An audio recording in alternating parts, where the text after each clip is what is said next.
Saksi dari pasangan Ganjar Pranowo dan Mahfud MD menolak tanda tangan berita acara rekapitulasi hasil pemungutan suara di beberapa daerah. Dalam beberapa kasus, mereka menolak tanda tangan ketika suara Prabowo Subianto dan Gibran Rakabuming unggul. Tak hanya saksi dari Ganjar Mahfud, saksi dari pasangan Anies Baswedan dan Muhaimin Iskandar juga menolak tanda tangan di beberapa wilayah. Atas hal itu, anggota KPU RI Agus Melas mengatakan hasil rekapitulasi tetap sah meski saksi dari Anies Muhaimin dan Ganjar Mahfud tidak mau tanda tangan. Pernyataan itu disampaikan oleh Melas pada Senin 11 Maret. Melas menyoroti proses rekapitulasi penghitungan suara di Sumatera Selatan. Ia mengatakan hasil rekapitulasi tetap sah meski saksi pasangan Anies Muhaimin dan Ganjar Mahfud tidak menandatangani formulir D hasil tingkat provinsi. Menurutnya, nihilnya tanda tangan saksi merupakan hal wajar. Hal itu karena tidak semua peserta pemilu memiliki saksi saat penghitungan suara. Meski begitu, penghitungan suara tanpa tanda tangan saksi tetap dinyatakan sah karena adanya dokumen-dokumen autentik seperti formulir C hasil dan D hasil. Dokumen D hasil tingkat provinsi itu ada beberapa yang sudah ditandatangani oleh saksi. Seperti Sumatera Selatan tadi 2 saksi tidak menandatangani. Apakah itu tetap sah nanti hasil rekapnya atau bagaimana Mas? Penegasan. Gini, yang jelas situasi itu juga suatu keniscayaan, ya.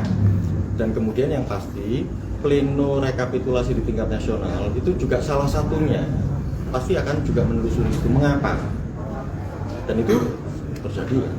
Dan kalau kemudian memang dirasa masih ada ruang untuk kemudian keberatan berlanjut, kebetulan lembaga penyelenggara yang lain, Bawaslu, punya mekanisme penanganan dugaan pelanggaran administrasi secara cepat.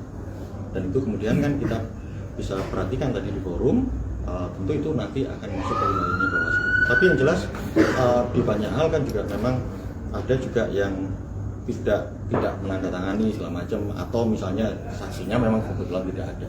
Tapi lepas dari itu, ketika saksi tidak ada sekalipun, sebenarnya ketika dokumen-dokumen yang diunggah itu tersedia, ya, itu kan membantu banyak pihak. Ya, saya nggak punya saksi, tapi kemudian D hasilnya ada, C hasilnya ada, itu kan juga membantu peserta pemilu dan juga sekaligus membantu publik, ya, untuk kemudian ya kecurigaan nggak perlu lagi.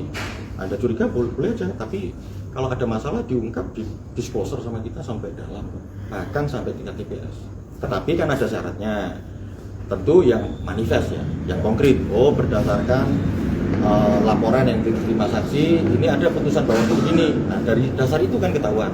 Kan kita nggak bisa ngomong TPS di sekian kecamatan, kecamatan apa, kan nggak bisa.